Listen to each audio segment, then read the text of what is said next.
하나님 말씀 예레미야서 4장 4절입니다. 예레미야서 4장 4절 구약성경 1055페이지 예레미야서 4장 4절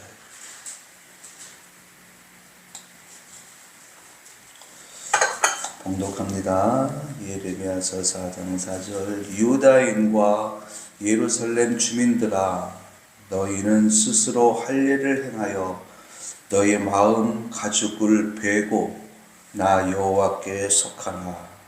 그리하지 아니하면 너희 악행으로 말미암아 나의 분노가 불같이 일어나 사르리니 그것을 끌 자가 없으리라. 아멘. 사랑의 하나님, 주의 말씀을 대원하고자 오늘 이 시간에도 들어야 할 자들을 듣게 하시고 깨달아야 할 자를 깨닫게 하는 시간이 되게 하여 주옵소서. 감사드리며 예수 그리스도의 이름으로 기도드리옵나이다. 아멘. 오늘도 성전에 올라오신 여러분들, 그리고 영상 앞에 앉아서 영상으로 예배를 드리는 여러분들을 축복합니다. 하나님께서 은혜로 갚아주시리라 믿습니다.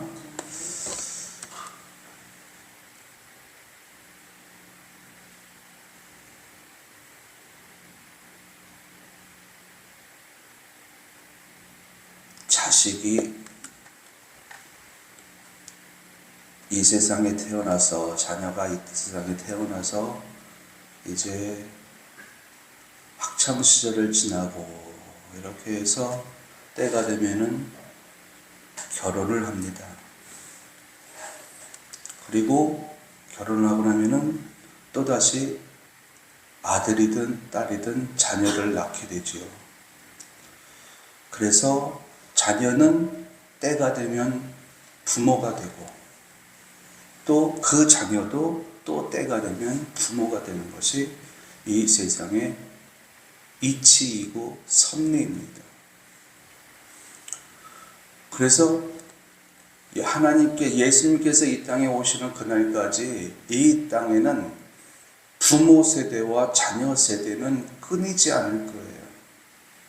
계속해서 하나님 나라 백성의 수를 채우기까지 낳고의 일은 반복될 겁니다. 자, 그런데 하나님께서 왜 이 땅에 하나님의 백성의 수를 낳고의 방식으로 그 숫자를 채우게 하셨을까? 여기에는 아주 중요한 이유가 있습니다. 내가 태어나서 죽는 날까지 자녀의 위치에만 있으면 부모의 마음을 몰라요. 그리고 자녀를 낳아보지 않은 부모는 그 삶의 여정 속에서 깨달아야 될 것이 제한이 되어 있어요.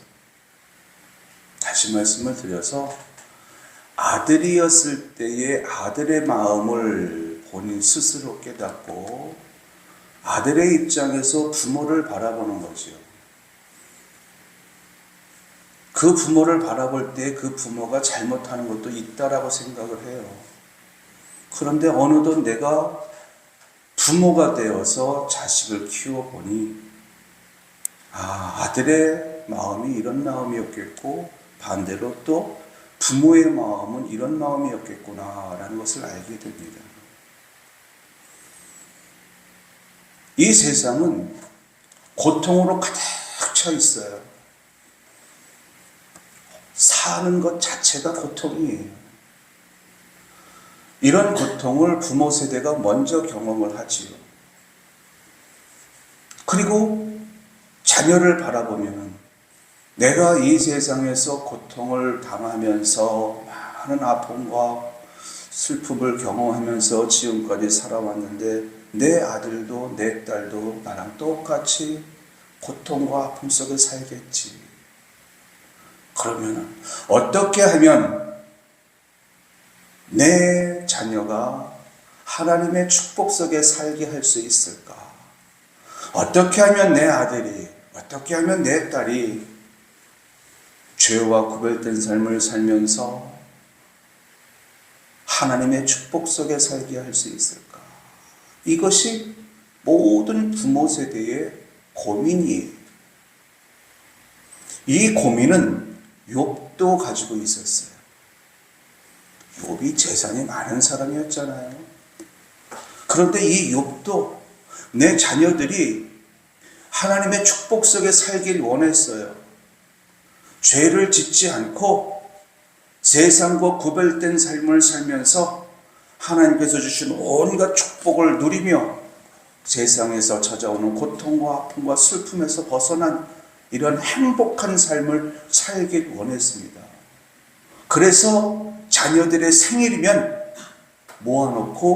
자녀들을 모아놓고 하나님께 제사를 드릴 정도로 이 아버지 욥의 마음은 이랬습니다. 어떻게 하면 내 자녀를 행복하게 살게 할 수 있을까? 어떻게 하면 내가 경험했던 이 아픔을 우리 자녀들은 겪지 않게 할 수 있을까? 이런 고민 속에 살아요. 모든 부모의 마음은 다 이렇습니다. 저는 여러분들에게 있어서 저는 영의 아버지예요. 하나님께서 영의 자녀들을 제게 맡기셨습니다.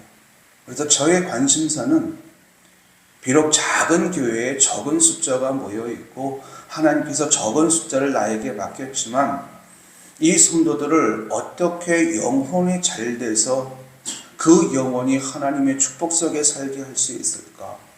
어떻게 하면 그 범사가, 어떻게 하면 육체가 잘 돼서 영과 육이 모두 행복한 삶을 살게 할 수 있을까? 이것이 온통 목사로서 갖는 기도 제목이고 목사로서 갖게 되어지는 수고라고 말할 수 있겠죠. 소원이라고도 말씀드릴 수 있어요. 어떻게 하면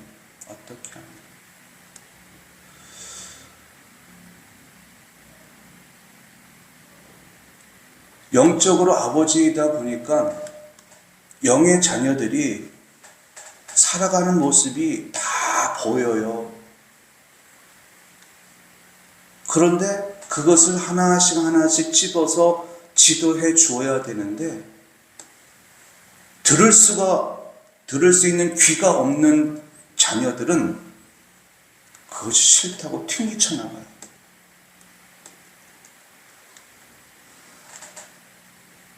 어떤 때는 하나님도 버리고 세상으로 가는 경우도 있어요. 참 안타까운 일이 벌어지죠. 삶의 현장 속에서 우리가 당하는 고난은 수도 없이 많아요. 그 모든 고난 뒤에 축복이 있다는 것이 참 아이러니해요. 다윗도 고난의 과정을 거치고 난 이후에 축복을 누렸고 자식이 없어서 고통의 삶을 살았던 아브라함도 그 고통의 순간을 이겨난 후에야 축복된 삶을 살았고 요셉도 그렇고 야곱도 그렇고 믿음의 선진들을 돌아보면은 다 그 고난의 과정을 거치고 난 이후에 하나님의 축복을 누리며 살게 되어지더라. 이것이 성경에서 보여주는 모습들이에요. 하나님은 여러분 우리들에게 여러 가지로 약속을 주셨는데요. 그 중에 몇 가지를 꼽는다면요. 첫 번째 하나님께서 주신 약속 하나는 안식일의 약속이에요. 주일을 거룩하게 지키는 자에게 내가 축복하리라. 하나님이 주신 첫 번째 약속이에요. 그리고 무지개의 약속이 있습니다. 내가 너희들을 이제는 심판하지 않으리라. 그러면서 메시아를 약속해 주죠. 그리고 세 번째 약속이 있습니다. 세 번째 약속은요, 할례의 약속이에요. 할례. 태어난 지 8일 만에 할례의 예식을 거행함으로 말미암아 하나님과 나 사이가 언약 백성의 관계가 되었음을 선포하는 겁니다. 하나님의 백성이 되었다. 언약이에요. 이 언약을 통해서 우리는 하나님의 축복 속에 살아갈 수 있도록 하나님께서 만들어 주셨지만, 실제 그 언약을 갖고 있지만 삶의 현장은 어떠냐? 참, 어떤 사람은 건강 때문에 고통받는 사람이 있고, 어떤 사람은 물질 때문에 고통받는 사람이 있고, 어떤 사람은 자녀 때문에 고통받는 사람이 있고, 이래요.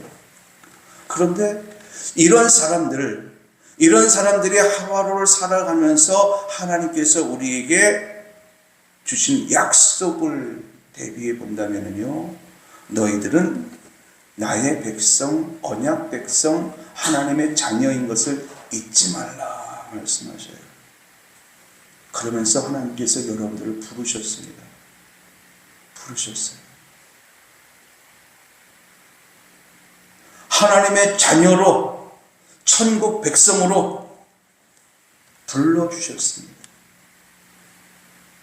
그러면서 하시는 말씀이, 내가 너와 항상 함께하겠다.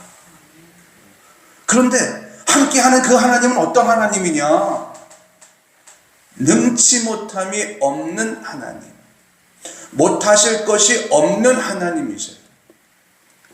전지전능하신 하나님이 내가 너와 항상 함께하겠다.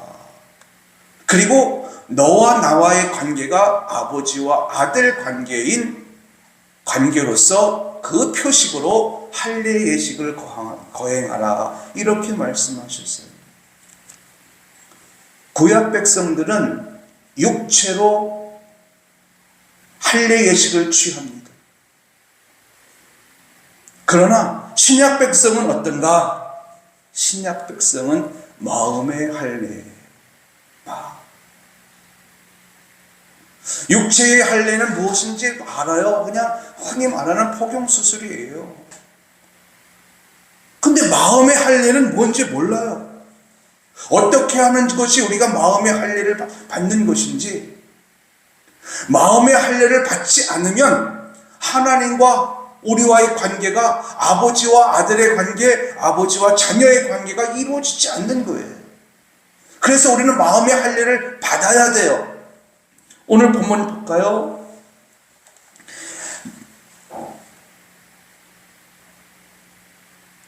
유다인과 예루살렘 주민들아, 너희는 스스로 할례를 행하여,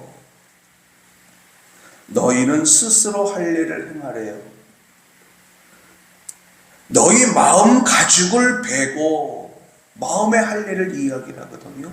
그런데 마음의 할례를 해야만 하나님께 속한 자가 되고, 이제 하나님의 자녀답게 삶의 애정 속에서 생겨나는 그 고통, 삶의 문제들을 이겨내면서 살아갈 수가 있다는 거예요.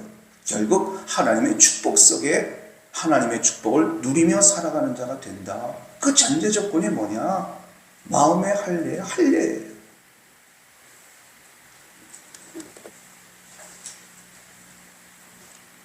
신명기에 보면은요, 이런 말씀이 있어요. 내 하나님 여호와께서 내 마음과 내 자손의 마음에 할례를 베푸사 너로 마음을 다하여 뜻을 다하여 내 하나님 여호와를 사랑하게 하사 너로 생명을 얻게 하실 것이며, 마음의 할례를 이야기를 하는데요. 이 마음의 할례는 뭐냐? 우리가 하나님을 잘 섬기고 싶잖아요. 그 통로예요. 하나님과 나와의 관계가, 아버지와 아들의 관계가 만들어져서 하나님을 잘 섬기고 뜻을 다하여 마음을 다하여 섬기고 사랑하는 그 통로가 뭐냐? 할례가 이루어져야 되는 거예요. 그리고 말씀에 보니까는 할례를 한 자가 생명을 얻는데요. 또 할례를 한 자가 축복을 누리면서 살게 된대요. 그러니까는 이 마음의 할례는 하나님을 사랑하게 되어지는, 마음과 뜻과 정성을 다하여 하나님을 사랑하게 되어지는 시작점인 거고요. 그리고 축복의 문을 여는 문이에요.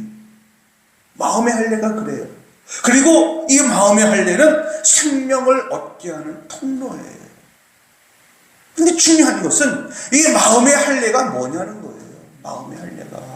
마음의 할례를 받지 않으면은 스스로 마음의 할례를 받아라, 마음의 할례를 행하라 이렇게 말씀하는데, 이 마음의 할례를 행하지 않으면 하나님의 축복 속에 살 수도 없을 뿐만 아니라 내 삶이 생명력을 얻는 삶을 살아갈 수가 없다는 거예요. 왜 그러느냐? 우리가 살아가는 삶의 현장은요, 욥의 고난으로 가득 차 있거든요. 욥의 고난으로 가득 차 있는 이런 곳에서 이 마음의 할례가 일어나지 않으면 하나님과의 관계가 접점이 이루어지지 않기 때문에 더 이상 하나님의 축복을 누리며 살 수 없을 뿐만 아니라 생명 있는 삶도 살아갈 수 없고, 결국 욥의 고난 속에 젖어서 고통받으면서 살아가는 삶이 되어질 뿐이에요. 여러분, 우리가 살고 있는 세상은요, 천국 아니면 지옥이에요. 중간지대 없습니다. 그러니까는 마음의 할례를 이루어내서 내가 천국 같은 삶을 사느냐, 아니면은 마음의 할례를 이루어내지 않고 그로 인하여서 지옥 같은 삶을 사느냐, 둘 중 안에 하나입니다. 여러분들은 어떻게 하시겠어요? 말씀을 들으면서 마음의 할례 받아야지요. 마음의 할례를 받아야 하나님의 축복 속에 살고 생명을 얻는다면은 마음의 할례를 받아야지요. 그런데 문제는 그 마음의 할례가 뭔지 모른다는 거예요. 그래서 오늘 여러분에게 제가 그 마음의 할례가 무엇인지를 말씀을 드리고, 여러분들이 꼭 마음의 할례를 받아서 하나님을 뜻과 정성을 다하여 사랑하고 하나님께서 주신 축복을 누리며 생명이 있는 삶을 살다가 천국에 들어가는 은혜가 있게 되길 예수님의 이름으로 축원합니다.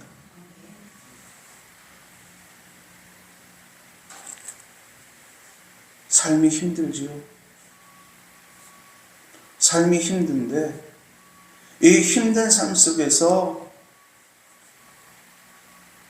하나님께서 찾아오셔서 여러분들을 부르셨어요. 삶의 현장이 참 힘들어요. 그런 현장 속에서 눈물을 흘리며 탄식하며 살아가고 있는 우리들에게 대해서 하나님께서 우리들을 부르셨어요. 그 부르신 그 하나님은 어떤 하나님이냐? 전능하신 하나님, 못할 것이 없는 하나님, 그런 하나님이셔요. 그런 하나님이 우리를 부르시면서 하시는 말씀이 내가 너와 항상 함께 하리라, 이 말씀을 주셔요. 여러분들의 이름을 부르는 순간 죽을 것 같은 삶의 현장 속에서 여러분들을 구원해 내시려고 하나님이 여러분들을 찾아와 부르셨다는 거예요. 이것에 대한 전제된 믿음이 여러분 안에 있게 되길 예수님의 이름으로 축원합니다. 여러분들은 하나님이 여러분들의 이름을 불러주었다라고 하는 것은 여러분들은 실패할 수 없다는 뜻이에요. 하나님이 여러분들과 함께 하고 있는데 여러분들 실패의 늪 속에 허우적거리도록 하나님 내버려 두시겠어요? 삶의 현장 속에서 고통하면서 탄식의 눈물을 흘리고 있는데 하나님이 함께 하시면서 거기에 그냥 젖어서 살아가도록 만드시겠어요? 여러분들이 실패의 길로 걸어가고 있는데 그 실패할 것을 알면서도 하나님이 그냥 내버려 두시겠어요? 그러려고 하나님께서 여러분들과 함께 하시겠어요? 그러려고 하나님께서 가만히 살고 있는 여러분들에게 찾아와서 여러분들의 이름을 부르셨겠습니까? 아니잖아요. 하나님이 많고 많은 사람들 가운데서 왜 나를 선택하셨을까? 죽을 것 같던 삶의 현장 속에서 나를 건져내어 주시려고. 삶의 문제로 인하여서 눈물 짓고 있는 우리들에게 다가오셔서 그 눈물을 닦아주시려고. 여러분, 저와 여러분들을 찾아오셔서 부르셨음을 여러분 믿으시기 바랍니다. 이것이 전제된 믿음이 있어야지 돼요. 욥에게서 하나님께서 듣고 싶어 하시는 말씀이 있다고 그랬어요. 욥이 고난을 다 당하고 난 이후에야 하나님을 향해서 하나님은 못하실 것이 없습니다. 고난 당하기 전에 그런 고백을 하면 얼마나 좋았을까? 근데 고난을 다 당하고 난 후에 하나님께 대하여 실컷 원망의 말을 늘어놓고 난 후에야 하나님은 못하실 것이 없습니다. 하나님은 저와 함께 하십니다. 이런 고백을 하더라고요. 여러분, 욥에게서 교훈을 얻으시기 바랍니다. 하나님이 여러분들을 부르셨어요. 하나님이 여러분들과 함께 하셔요. 절대로 우리 하나님은 여러분들을 떠나지 않아요. 그러므로 여러분들에게 실패는 없습니다.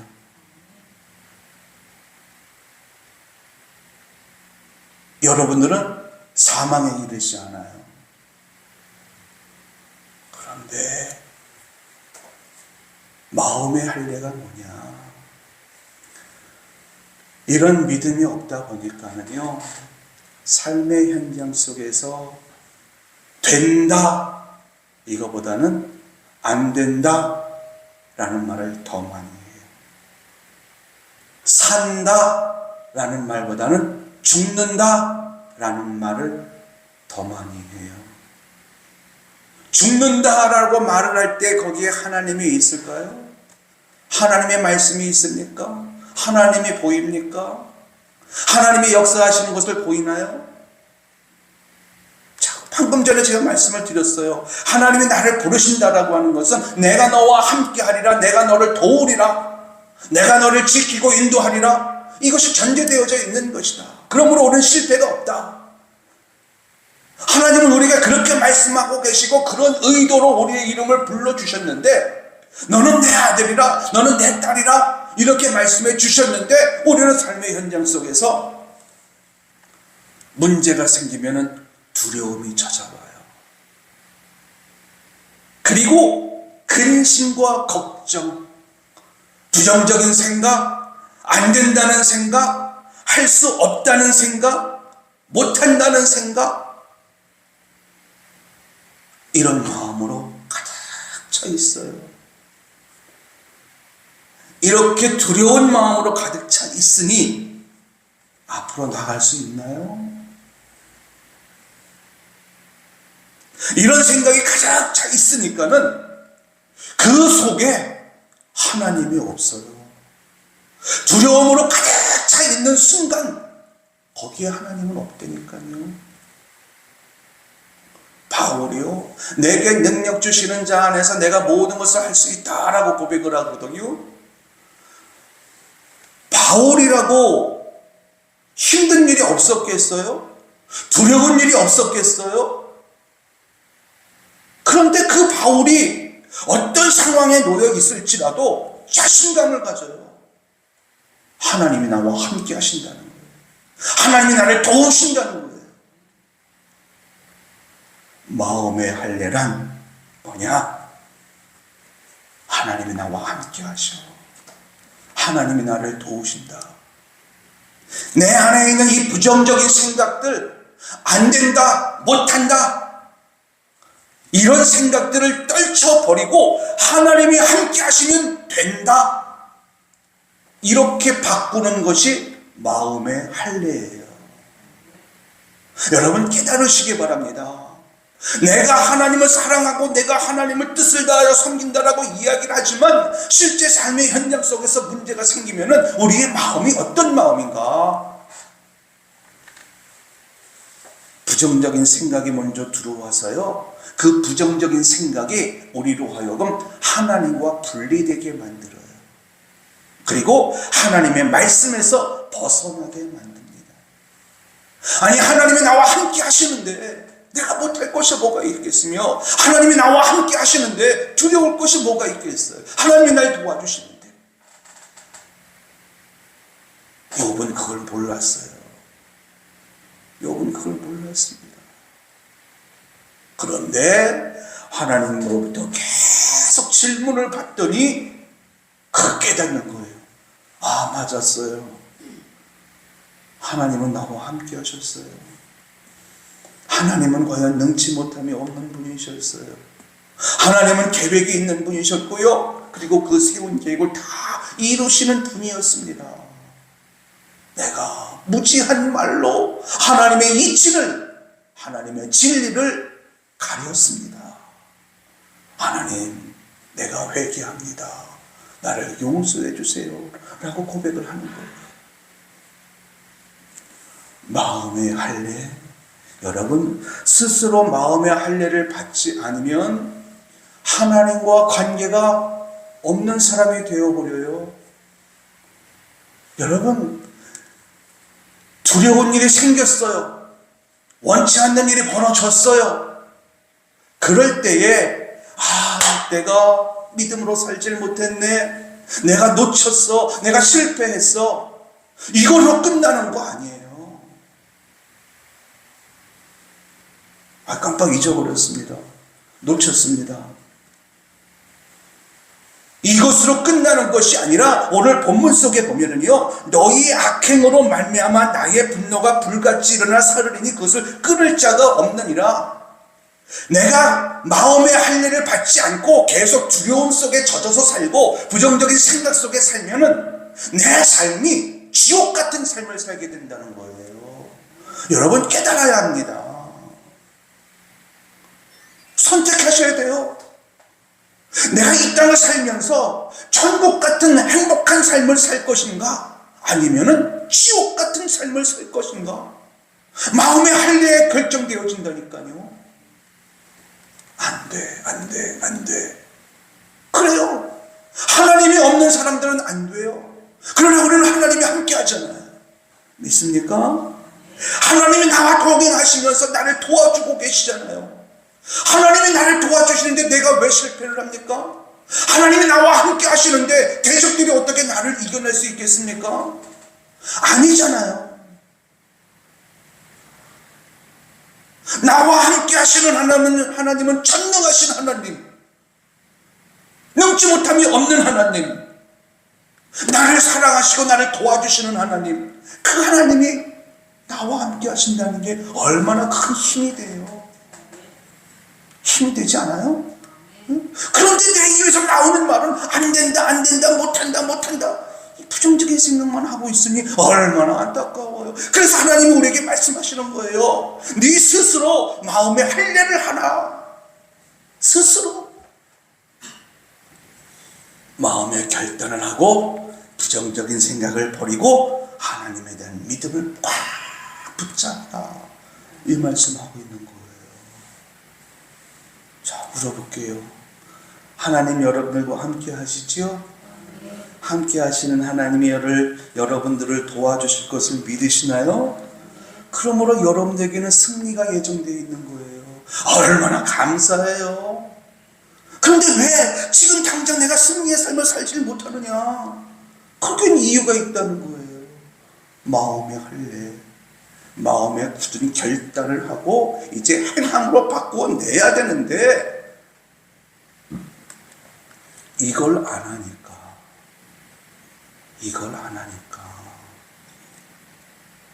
하나님을 만홀히 여기는 자가 되어지고, 하나님은 능치 못함이 있는 분입니다 라는 말을 하게 되고,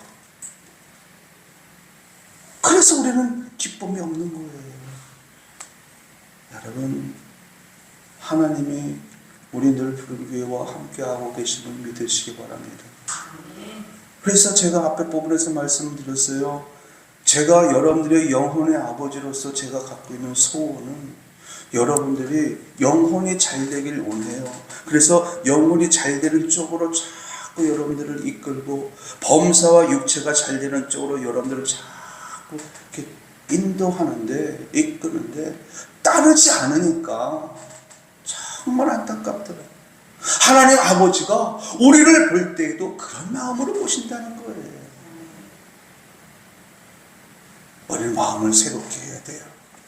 이 세상을 본받지 마시고 마음을 새롭게 하시면서 여러분들의 마음속에 불안한 생각이 들어올 때에도, 두려운 마음이 들어올 때에도, 걱정스러운 일들이 자꾸 벌어지고 있을지라도 하나님 한 분이면 된다. 하나님이면 된다. 하나님의 나와 함께 하시면 된다. 이 믿음을 갖고 믿음으로 담대하게 나아가는 여러분들이 되시기 바랍니다. 오늘은 여러분들에게 믿음에 대해서만 이야기를 해요. 마음의 할례가 내 안에서 이루어지려면은 먼저 믿는 것이 중요하다. 그 다음 순서가 또 있는데 그것은 기회가 있을 때 또 이야기할 수 있었으면 좋겠어요. 우리 사모님이 운동도 보니까 하라는 것 같은데 계속 하라는가 본데 계속 할까요? 아니요, 다음에 기회가 있으면 또 말씀을 드릴게요. 잊지 마세요. 마음의 할례가 일어나지 않으면, 달리의 말씀을 드리면 마음의 결단, 입술로만 내가 아니라 마음 깊숙한 곳으로부터 굳게 결단해서 행하는 거예요.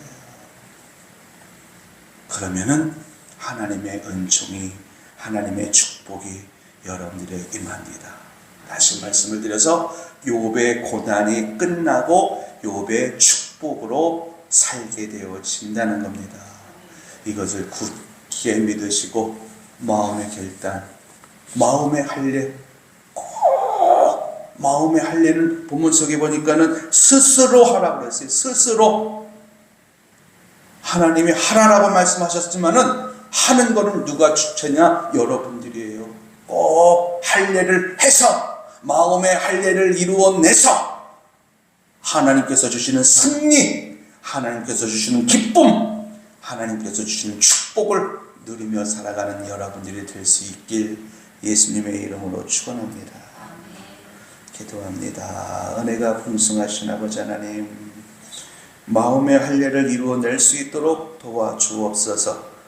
그래서 삶의 여정 속에서 생겨나는 그 불안한 마음들을, 두려운 마음들을 이겨내는 우리 모든 성도들 될 수 있도록 역사하여 주옵소서. 할렐루야. 감사드리며 지금은 우리 주 예수 그리스도의 은혜와 하나님 아버지의 무한하신 사랑하심과 성령의 내주 교통하심이 마음의 할례를 통하여서 모든 두려움을 극복하고 하나님께서 주신 축복을 받아 누리게 되기를 소망하는, 그래서 마음에 할례할 것을 결단하는 우리 모든 성도들의 심령 위에 이제로부터 영원토록 함께 있을지어다. 아멘.